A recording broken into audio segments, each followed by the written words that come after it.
Alam mo ba na noong 1913, maaari mong ipadala ang isang sanggol sa pamamagitan ng US Post Office?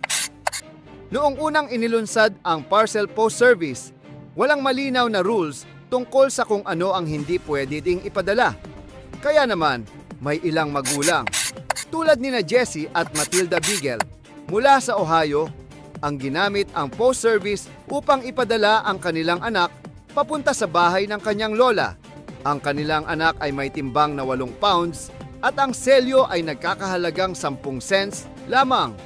Personal na inihatid ng mailman ang bata.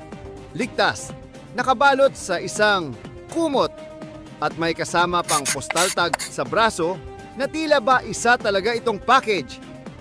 Nakarating sa national headlines ang pangyayari na siya namang ikinagulat ng publiko. Between 1913 and 1915, may ilang naiulat na kaso ng mga batang ipinadala sa pamamagitan ng US Postal Service, kabilang sina Charlotte May Piersdorf mula Idaho noong 1914, Edna Neff mula Florida noong 1915 at Maud Smith mula Kentucky sa parehong taon at noong 1915, opisyal na inihayag ng US Postal Department. Ang mga tao, lalo na ang mga bata, ay hindi maituturing na mailable matter.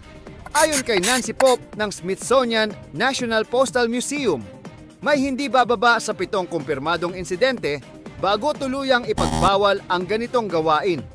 Isipin mo kung hindi yung binago, ilang baby kaya ang na-deliver ngayong araw?